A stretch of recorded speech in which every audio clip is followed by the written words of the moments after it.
Hey guys, it's Olivie Blake, and this is me not writing.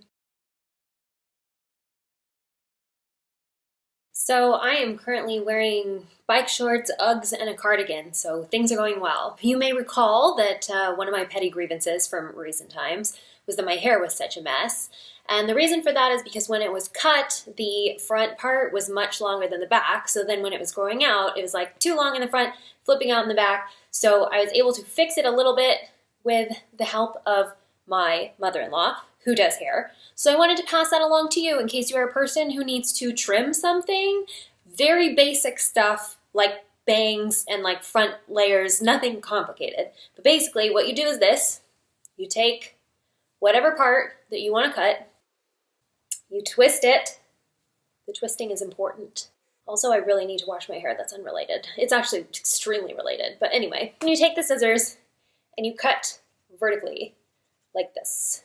I should also probably do something about this. I didn't do a great job, but these are dire times, my friends. So anyway, everything's fine. I mean, actually, everything's not fine. I think we're all quite clear on that. I know that some people seem to have like either stopped complaining or adjusted to it. I will tell you that I am doing the opposite. I am struggling more with it each week. I know I did get a couple of questions from people who are just kind of like, everything is hard. Everything is definitely hard. You're not imagining it. I don't know. Maybe there are some people who have adjusted to it. I think that Mr. Blake sometimes makes me feel like he has gotten used to it.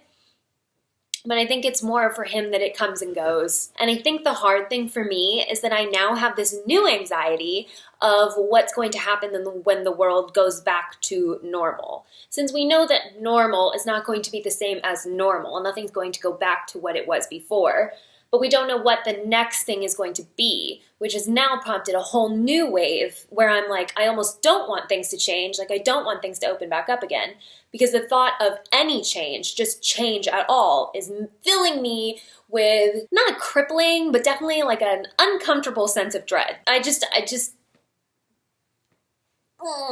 This isn't great, but also the not knowing what's coming next, super not great. So yeah. Let's just open there. I do have coffee, which I don't know if I actually need, but it's gonna happen anyway. And let's see. Okay, of course I don't have anything ready. Excellent. Okay. So I did just want to revisit last week's topic about baby fever, because I got some very interesting private responses about it from people who had feelings about it and wanted to talk about it. And it seems like something that maybe we don't talk about enough. I don't know if that's like a social comment or if we specifically don't talk about it enough, which is fair. I think it's really hard, and hopefully you guys saw me have a hard time with talking about it, because I certainly don't like to talk about it with other people either. If you're reading The Princess's Guide to Popular Statecraft, I kind of put a lot of my feelings on it into that chapter, with the whole just not really wanting to talk about it, because sometimes you kind of have a feeling what people are going to say, or the fact that people are going to not say things that you want them to say, or they're not going to know what to say, and so you're just going to get kind of the like standard response that like, oh, it's going to happen, or it'll be fine, or this happens to everyone. I don't know about you, but I sometimes hate to hear this happens to everyone. As true as that may be, you're experiencing it in your own way, and it feels unique to you, and you're allowed to feel like it's unique to you, and for people to not know what to say is probably sometimes the right answer. So I don't necessarily know what to say to address where you are in this process. However, I do want to add that after some of the conversations I had with some people, varying takes, I did forget to mention a couple of things. One, it can be hard if you're a woman in a male-dominated field, or pretty much any field where you have had, extensive time educating yourself or have had to work up to wherever you are in your career. Having a baby can often feel like that's going to be a setback, and you're not imagining that. It's true. So I said I never wanted to have kids, and part of this is because when I was 18, I was sitting in my professor's office, and it's this whole, I feel like I took so much of what I would eventually become from this one meeting. I think she kind of took me under her wing, and so this professor, brilliant, absolutely brilliant. I still admire her. I just spoke with her actually quite recently about the feminist books we were reading. She had decided not to have children, and she told me that this was because she basically said having children is not on the table for you if you want to go into academia or potentially law, depending. But she said specifically from her experience, other female professors were basically declined promotions, or the male heads of departments were kind of just, they made it clear that they didn't trust the female professors to not put their children before their work. So to them, you can rely on a man to put his work first, but you can't rely on a woman in the same way, which is kind of ridiculous on so many levels. Like, first of all, on the idea that men, it's perfectly fine for them to put work first and not their children. But then for women, it's really unacceptable to do that. We won't dwell there, but, noted. And one thing I've noticed about this professor since then, which is another thing that I touched on but didn't necessarily go into detail about, is that I do think that maternal love, or tenderness, that nurturing sort of love, is something that everyone has. Certainly every woman has. And I know there were a lot of women who said something about how they feel like not wanting children makes them feel like less of a woman. You do possess a nurturing sort of love. I'm going to call it that tender love. But what you use it on, or what you address that love towards, is highly dependent on you, and it's a combination of, the context of your life and just the society that we're in makes it seem like the only way that you can express this love is by being a mother. And that's just false. That's just not true. You can give that sort of attentiveness to your career, to your business, to your partner, to your friends. And my professor, the one I was talking about, she actually fosters dogs. So you can give this sort of love without having to be a mother yourself. I don't think that you should ever feel like just because because children aren't something that you want, that makes you somehow less. It doesn't. But it's also really normal to feel like that kind of love is very accessible to you. I think that it's just where we decide to direct it. For me, I have that kind of love for my work and nurturing in some sense. A manuscript is not the same thing, but I feel towards my work, into my body of work, as if that's a part of me in a very almost maternal way. So just wanted to be quite clear that just because this isn't something that's currently in front of you, or not something that I don't know, I think, I did mention that whether we are having children or not, very few of us are just not thinking about that decision. I think that it does weigh on us in some way. Either we feel weird that we don't want it, or we feel weird that we do want it, or I think that the conflict about motherhood and children is just something that's part of who we are. So I think I just wanted to talk about that again, that obviously there are so many compelling reasons. I mean, I was talking about the fact that we are the product of our generation in terms of maybe wanting things that we won't be able to have, but we're also the product of our generation in terms of maybe not making decisions because we've learned to direct the love and the kind of the passion that we feel about things that might otherwise be reserved for family on. It seems like a small thing to say work, but work is so important to so many of us. I mean, we have to work so hard for it. It's already hard enough to be a woman, especially in a man's field, but in any field, very few things have always been predominantly women. So, to feel like we want to enjoy that and then have that kind of battle with the biological sense of, is this actually going to happen for us? Is this something that can happen? It's just normal. And I know I started this by saying no one wants to hear this is everybody's experience. This isn't everybody's experience, but if it is your experience, there's nothing wrong with it. There are a lot of reasons to not have children, a lot of reasons to want children and still put that decision off. Whatever your feeling is on it, it's valid. One of my fears when I was younger was that I wasn't nurturing enough. Like, couldn't even keep a plant alive, and that seemed like a reflection on the kind of person that I was. And It isn't, but it's easy to see how these things get all wrapped up in our perceptions of ourselves. It's easy to find flaws in our perceptions of ourselves. So we're not flawed. There's a whole flawed system, but we ourselves, we're fine. We're doing fine. You're doing great. You're doing amazing. Okay. Hi, Olivie. I hope you and Mr. Blake are doing well. Thank you. We are mostly. We're going to have pancakes today when he gets home from his bike ride. Okay, so I remember you answered an ask saying you read tarot and are into the esoterics, if I'm not mistaken.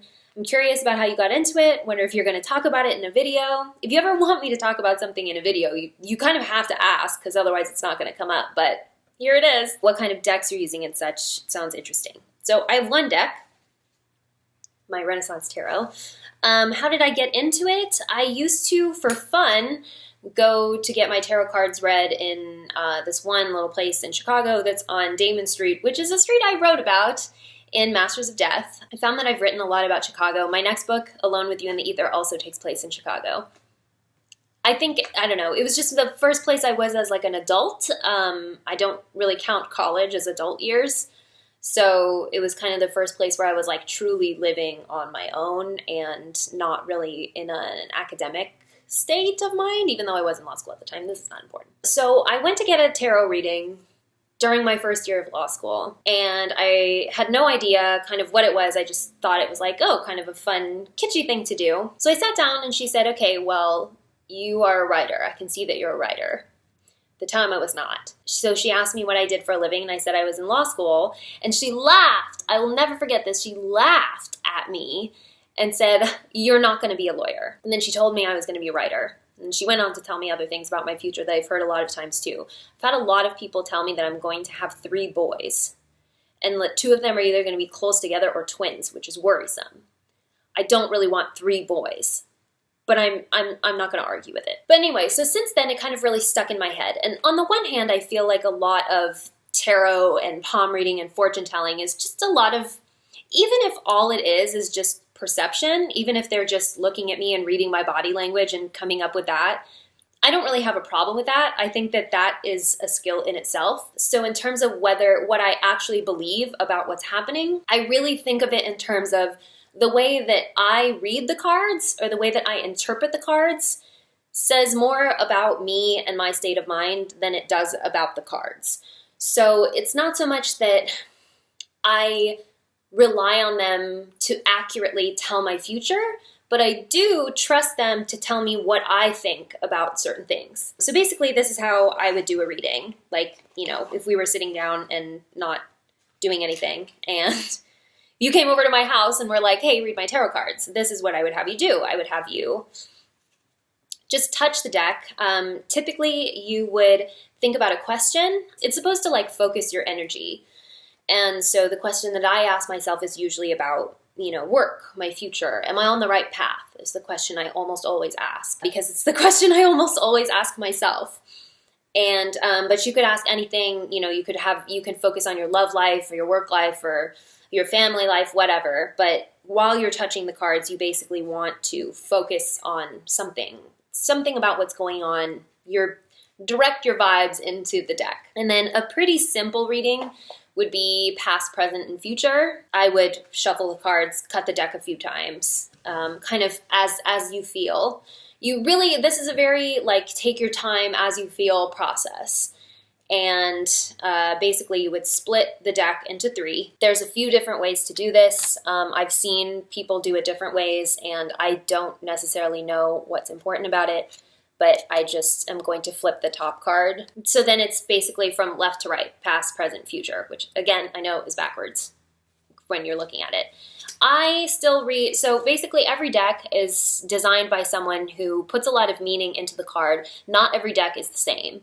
So this particular deck, I haven't memorized it by any means, so I still refer quite a lot to the like guide. The person who wrote this is also the person who designed the cards.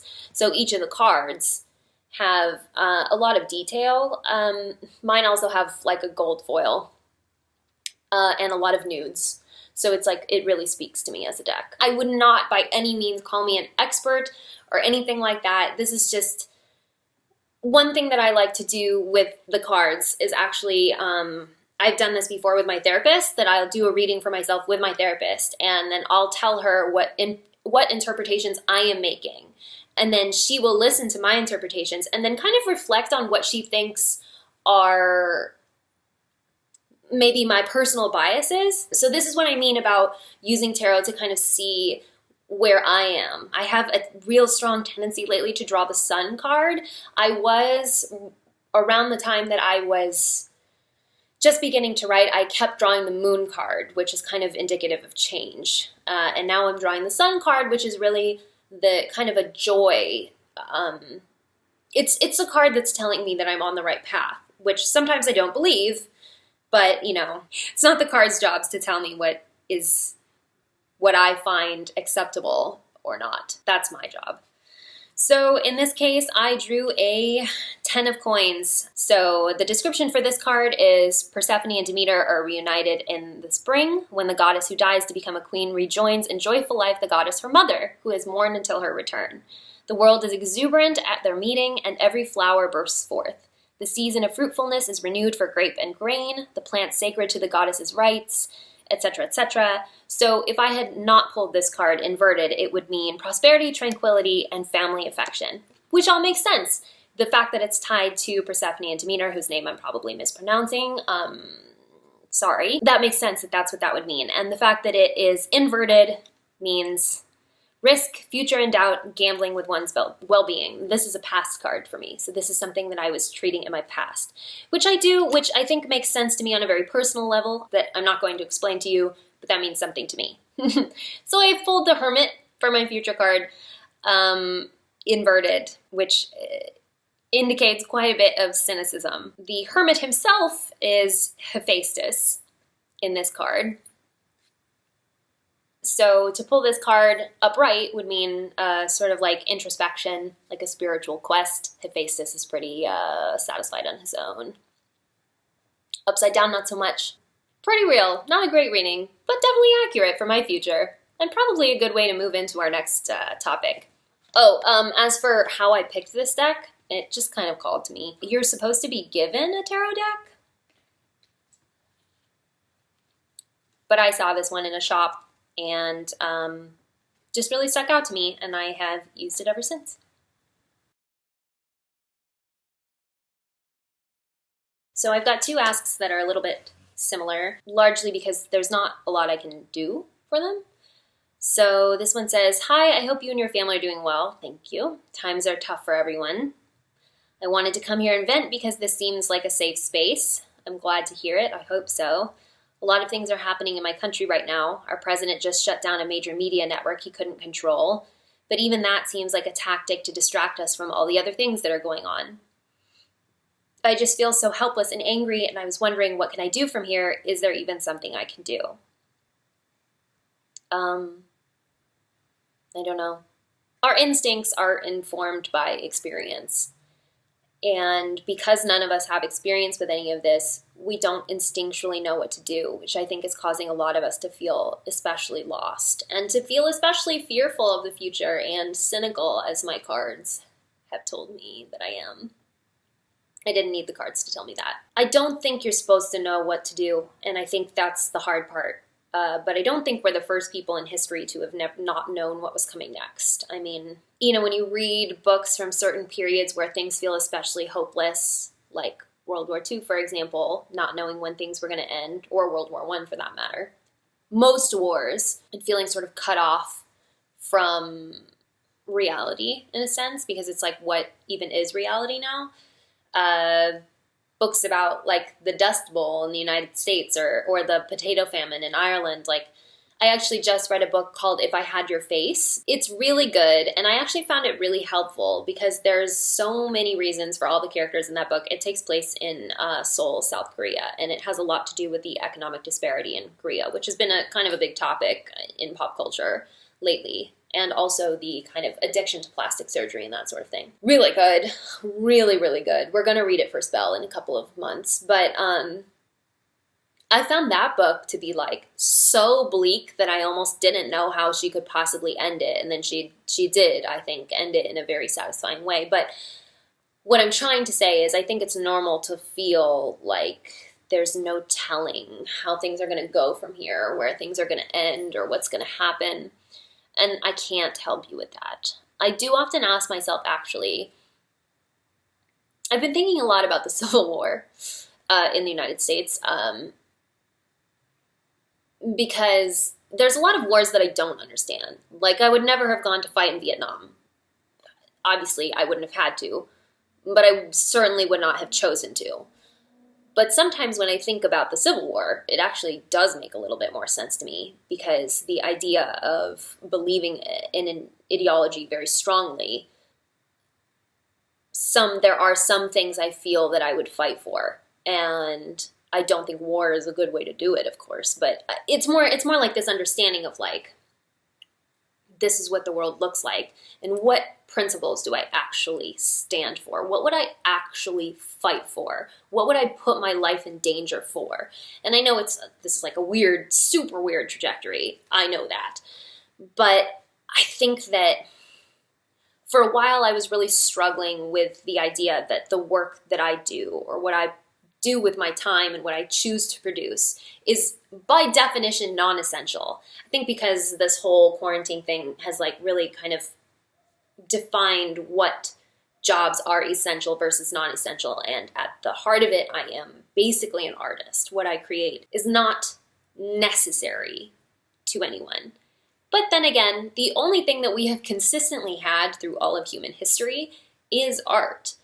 And if you look at it that way, this being an example that's specific to me, that's something that I believe in strongly, that my ability to create art and to say the things that I believe in through fiction, that is an act of resistance.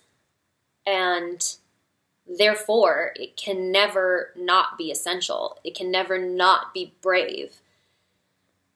So I don't know how that helps you. I don't know how that applies to you. But I think that we are definitely coming around to a time where resistance, the idea of resistance, that having convictions and believing in things is revolutionary, and choosing what beliefs we stake our identities on. It's a big deal. I don't know what sort of things we're going to be called upon to fight for or not, but I think the kind of idea of deciding that there are those things, the spread of misinformation is such a problem. It's such a problem everywhere. And, your options are to correct that, to make your own voice, as informed and to be as secure in your own voice as possible. Actually, during my most recent tarot card reading, the person who was reading my cards suggested that those of us who know our beliefs and who have chosen to pursue our joy, and who kind of make the conscious decision every day to do the things that we believe that we are meant for in the world, to really embrace the things that make us what we are the people who are going to be able to help others when the time calls for it. That knowing what our passions are, knowing what we care about and what we believe in, is going to help us to help others. And I think that's the best that we can do right now. And this kind of feeds into the other question, which is, I hope you and Mr. Blake have been well in these dreary, never-ending days of social distancing. Not trying to pry or anything, but I thought I'd ask how you deal with the lack of motivation and inspiration and creativity during these crazy times. I've always been a homebody, but the past almost 2 months has really hit me in ways I hadn't imagined, and my motivation has hit rock bottom. Please tell me I'm not the only one. You're not the only one. Having a really hard time. I'm definitely not producing at the rate that I used to, and that rate is actually decreasing from day to day. I really, truly, honestly thought that it would stabilize, and that eventually I would get used to this, and I would be able to kind of work with whatever I needed to work with. But the truth is, it gets a little bit worse every day.